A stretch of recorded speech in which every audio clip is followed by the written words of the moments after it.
सभी को नमस्कार। कैसे हैं आप लोग? उम्मीद करता हूँ सभी लोग अच्छे ही होंगे, सुखी होंगे, संपन्न होंगे।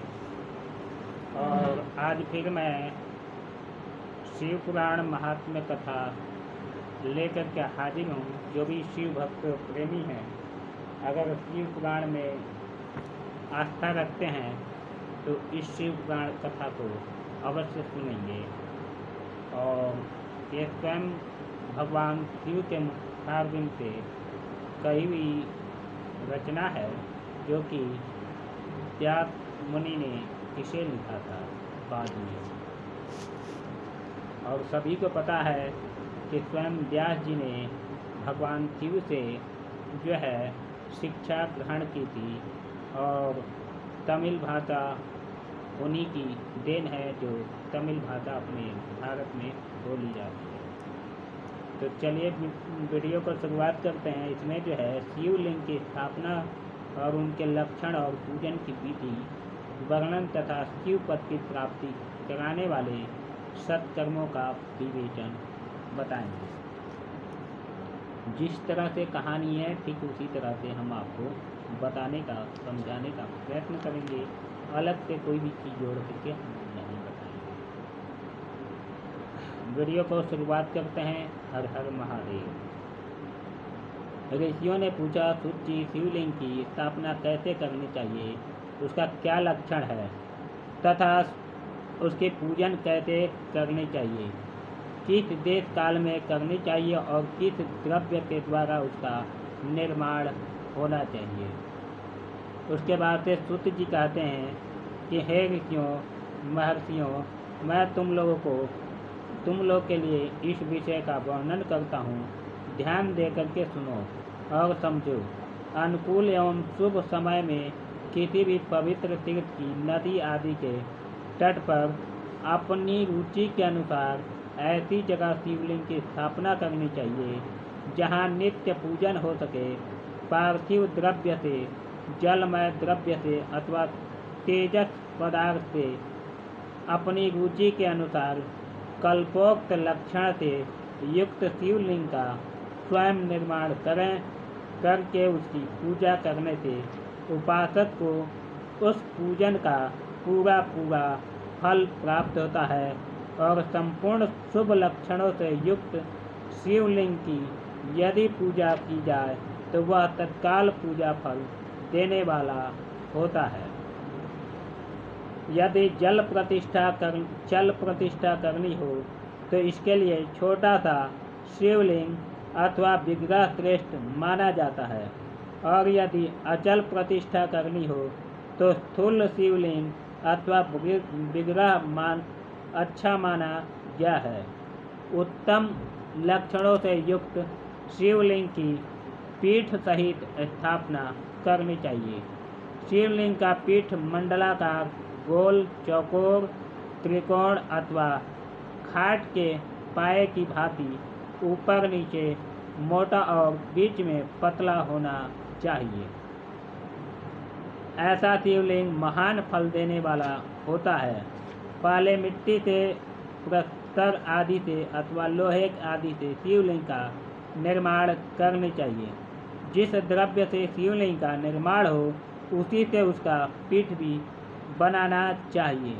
यही स्थावर अचल प्रतिष्ठा वाले शिवलिंग की विशेष बात है।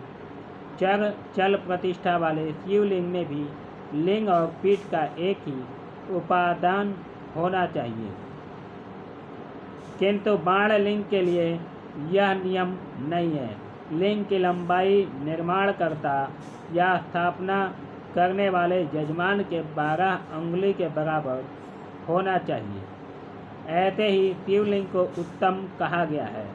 इससे कम लंबाई हो तो फल में कमी आ जाती है, अधिक हो तो कोई दोष की बात नहीं है। चरलिंग में भी वैसा ही नियम है।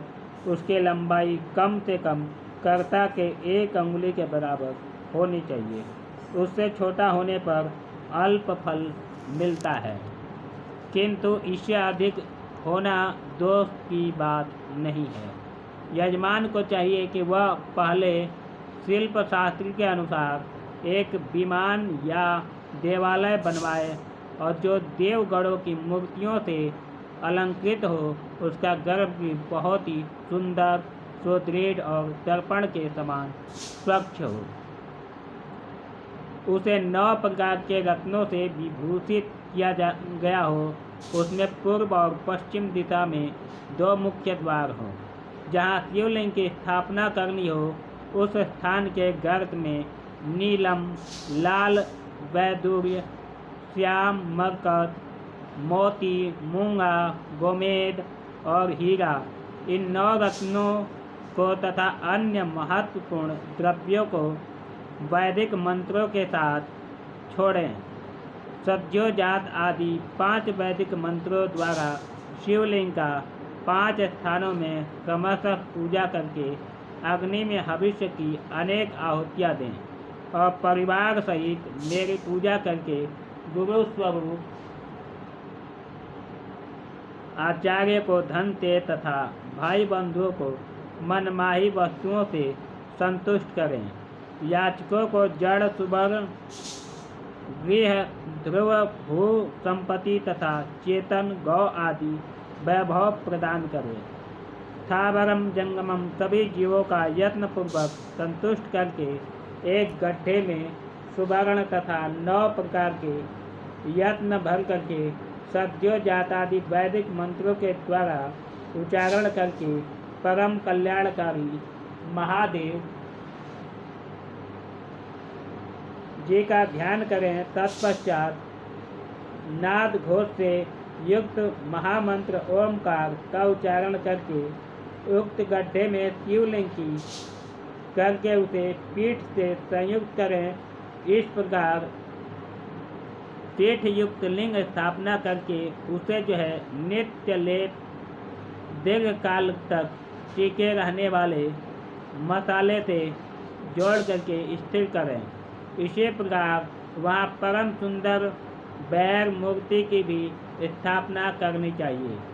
सारांश यह कि भूमि संस्कार आदि की सारी विधि जैसी लिंग प्रतिष्ठा के लिए कही गई है, वैसी ही बैर मूर्ति प्रतिष्ठा के लिए भी समझनी चाहिए।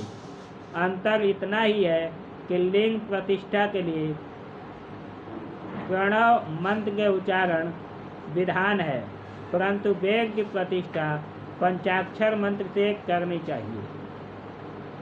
जहाँ लिंग की प्रतिष्ठा हुई है, वहाँ भी उत्सव के लिए बाहर सवारी निकालने आदि के निमित्त वेद मूर्ति को रखना चाहिए।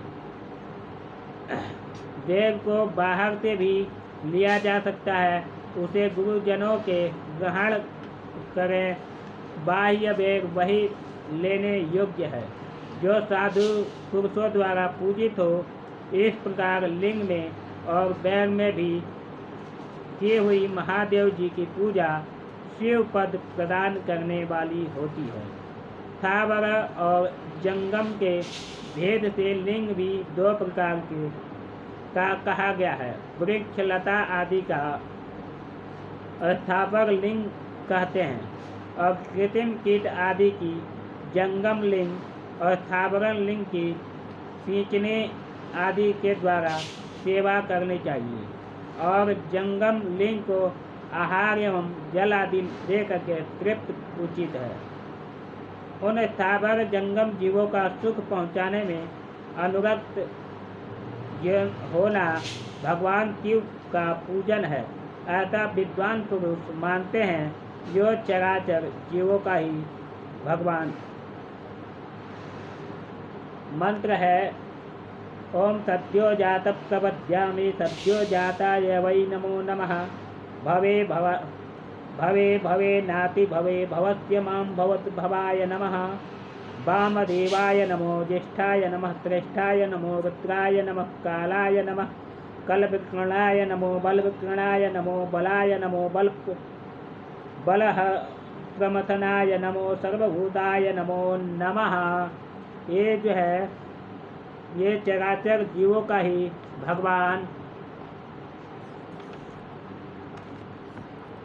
शंकर के प्रतीक मान करके उनका पूजन करना चाहिए। इस तरह महालिंग स्थापना करके विधिवत उपचारों द्वारा इनका पूजन करें। अपने शक्ति के अनुसार नित्य पूजन करना चाहिए तथा देवालय के पास ध्वजारोहण आदि करनी चाहिए। शिवलिंग साक्षात शिव का पद प्रदान कराने वाला है अथवा चर लिंग से षोडशोपचार द्वारा यथोचित रीति से क्रमशः पूजन करें, वह पूजन भी शिव पद प्रदान कराने वाला है। आवाहन, आसन, अर्घ्य, पाद्य, पाद्यांग, आत्मन, अभ्यंग पूर्वक स्नान, वस्त्र एवं यज्ञोपवीत, गंध, पुष्प, धूप, दीप, नैवेद्य, तांबुल, समर्पण, निराजन, नमस्कार और विसर्जन, ये 16 उपचार है अथवा अर्घ्य से लेकर के नैवेद्य तक विधिवत पूजन करना चाहिए। अभिषेक, नैवेद्य, नमस्कार और तर्पण ये सब यथाशक्ति नित्य करें। इस तरह से किया हुआ शिव का पूजन शिव पद की प्राप्ति कराने वाला होता है। अथवा किसी मनुष्य द्वारा स्थापित शिवलिंग में, ऋषियों द्वारा स्थापित शिवलिंग में, देवताओं द्वारा स्थापित शिवलिंग में, अपने आप प्रकट हुए स्वयंभू लिंग में तथा अपने द्वारा नूतन स्थापित हुए शिवलिंग में भी उपचार समर्पण पूर्वक जैसे तैसे पूजन करने से या पूजन की सामग्री देने से भी मनुष्य ऊपर जो कुछ कहा गया है वह सारा फल प्राप्त कर लेता है। क्रमशः परिक्रमा और नमस्कार करने से भी यह शिवलिंग शिव पद की प्राप्ति कराने वाला होता है। यदि नियम पूर्वक शिवलिंग का दर्शन मात्र कर लिया जाए तो वह भी कल्याणप्रद होता है। मिट्टी, आटा, गाय के गोबर, फूल, कनेर, पुष्प, फल, गुड़, मक्खन, भस्म अथवा अन्य भी अपनी रुचि के अनुसार शिवलिंग बना करके तदनुसार उसका पूजन करें अथवा प्रतिदिन 10,000 प्रणव मंत्र का जप करें अथवा दोनों संध्याओं के समय 1-1 सहस्त्र प्रणव का जप किया करें। यह क्रमशः भी शिव पद की प्राप्ति कराने वाला है, ऐसा जानना चाहिए। जप काल में मकरांत प्रणव का उच्चारण मन की शुद्धि कराने वाला होता है। समाधि में मन की शुद्धि कराने वाला होता है। समाधि में मानसिक जप का भी विधान है तथा अन्य सब समय भी उपांशु जप ही करना चाहिए। नाद और बिंदु से युक्त ओमकार के उच्चारण को विद्वान पुरुष समान प्रणव कहते हैं। यदि प्रतिदिन आदर पूर्वक 10,000 पंचाक्षर मंत्र का जप किया जाए अथवा दोनों संध्याओं के समय 1-1 सहस्त्र ही जप किया जाए तो उसे शिव पद की प्राप्ति कराने वाला समझना चाहिए। ब्राह्मणों के लिए आदि में प्रणव से युक्त पंचाक्षर मंत्र अच्छा बताया गया है। कलश में किया हुआ स्नान, मंत्र की दीक्षा, मातृकाओं का न्यास, सत्य से पवित्र अंतकरण वाला ब्राह्मण तथा ज्ञानी गुरु, इन सबको उत्तम माना गया है। द्विजों के लिए ओम नमः शिवाय का उच्चारण का विधान है। द्विजोत्तरों के लिए अंत में नमः पद के प्रयोग की विधि है, अर्थात वे शिवाय नमः इस मंत्र का उच्चारण करें। स्त्रियों के लिए भी कहीं कहीं विधि पूर्वक नमोन्तः उच्चारण ही विधान है, अर्थात वे भी शिवाय नमः का ही जप करें। कोई ऋषि ब्राह्मण के स्त्रियों के लिए नमः पूर्वक शिवाय के जप की अनुमति देते हैं, अर्थात वे नमः शिवाय का जप करें। पंचाक्षर मंत्र का 5 करोड़ जप करके मनुष्य भगवान सदाशिव के समान हो जाता है। 1, 2, 3 अथवा 4 करोड़ जप करने से क्रमशः ब्रह्मा, विष्णु, रुद्र तथा महेश्वर का पद प्राप्त होता है। अथवा मंत्र में जितने अक्षर हैं उनका पृथक पृथक 1-1 लाख जप करें अथवा समस्त अक्षरों का एक साथ ही जितने अक्षर हों उतने लाख जप करें। इस तरह के जप को शिव पद की प्राप्ति कराने वाला समझना चाहिए। यदि 1000 दिनों में प्रतिदिन 1 सहस्त्र जप के क्रमशः पंचाक्षर मंत्र का 10 लाख जप पूरा कर लिया जाए और प्रतिदिन ब्राह्मण भोजन कराया जाए तो उस मंत्र से अभीष्ट कार्य की सिद्धि होने लगती है। ब्राह्मण को चाहिए कि वह प्रतिदिन प्रातःकाल 1008 बार गायत्री का जप करे। ऐसा होने पर गायत्री क्रमशः शिव का पद प्रदान कराने वाली होती है। वेद मंत्रों और वैदिक सूक्तों को भी नियम पूर्वक जप करना चाहिए। वेदों का पारायण भी शिव पद की प्राप्ति कराने वाला है, ऐसा जानना चाहिए। अनन्या जो बहुत से मंत्र हैं उनका भी जितने अक्षर हो उतने लाख जप करना चाहिए। इस प्रकार जो यथाशक्ति जप करता है वह क्रमशः शिव पद मोक्ष प्राप्त कर लेता है। अपने रुचि के अनुसार किसी एक मंत्र को अपना करके मृत्यु पर्यंत प्रतिदिन उसका जप करना चाहिए अथवा ओम इस मंत्र का प्रतिदिन 1 सहस्त्र नाम जप करना चाहिए। ऐसे करने पर भगवान शिव की आज्ञा से संपूर्ण मनोरथों की सिद्धि मिलती है। जो मनुष्य भगवान शिव के लिए फुलवाड़ी या बगीचे आदि लगाता है तथा शिव के सेवा कार्य में के लिए मंदिर में झाड़ने फुहारने आदि की व्यवस्था करता है, वह इस पुण्य कर्म को करके शिव पद प्राप्त कर लेता है। भगवान शिव को जो काशी आदि क्षेत्र हैं उनमें भक्ति पूर्वक नित्य निवास करें। वह जड़ चेतन सभी को भोग और मोक्ष देने वाला होता है। अतः विद्वान पुरुष को भगवान शिव के क्षेत्र में आमरण निवास करना चाहिए। पुण्य क्षेत्र में स्थिर बावड़ी, कुआं और पोखरे आदि का शिव गंगा समझना चाहिए। भगवान शिव का ऐसा ही वचन है। वहाँ स्नान दान और जप करके मनुष्य भगवान शिव को प्राप्त कर लेता है। अतः मृत्यु पर्यंत शिव के क्षेत्र का आश्रय लेकर के रहना चाहिए।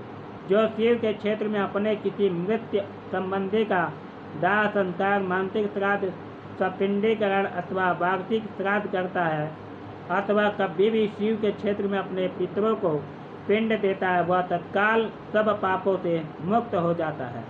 अंत में शिव पद पाता है अथवा शिव के क्षेत्र में 7, 5, 3 या 1 ही रात निवास कर ले।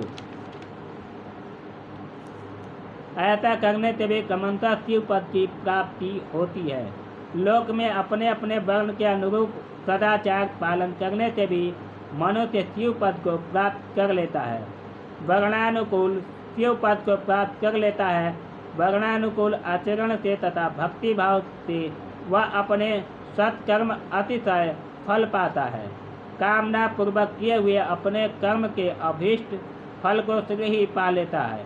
निष्काम भाव से किया हुआ सारा कर्म साक्षात शिव पद की प्राप्ति कराने वाला होता है।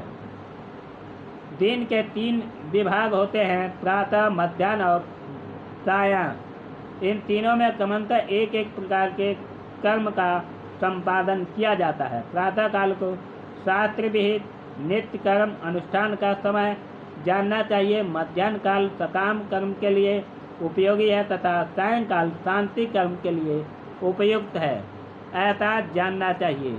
इसी प्रकार रात्रि में भी समय की विभाजन किया गया है। रात के 4 प्रहरों में से जो बीच के 2 प्रहर है उन्हें निश्चित काल कहा गया है। विशेषतः उसी काल में की हुई भगवान शिव की पूजा अभीष्ट फल को देने वाली होती है। ऐसा जानकर के कर्म करने वाला मनुष्य यथोक्त फल का भागी होता है। विशेषतः कलयुग में कर्म से ही फल की सिद्धि होती है। अपने अपने अधिकार के अनुसार ऊपर कहे गए किसी भी कर्म के द्वारा शिव आराधना करने वाला पुरुष आदि सदाचारी है, वह पाप से डरता है तो वह उन कर्मों को पूरा फल अवश्य प्राप्त कर लेता है। फिर ऋषियों ने कहा, सूत जी, पुण्य क्षेत्र कौन कौन से हैं जिनका आश्रय लेकर के सभी स्त्री पुरुष शिव पद प्राप्त कर लेते हैं? यह हमें संक्षेप में बताने की कष्ट करें। तो इस वीडियो में अब अगला भाग अगले दिन सुनाएंगे। तब तक के लिए उम्मीद करेंगे यह वीडियो सभी को पसंद आएगी। और जो है अगर आप शिव भगवान शंकर के प्रति आस्था रखते हैं तो वीडियो को जितने से जितने लाइक शेयर करें, ताकि जो है हम और भी जानकारियाँ इसके आगे की जो कथा है वो लेकर के आएँ। इससे पहले लोगों में शेयर करें और वीडियो को शुरू से लेकर के लास्ट तक जरूर देखें। आज के लिए बस इतना ही। हर हर महादेव।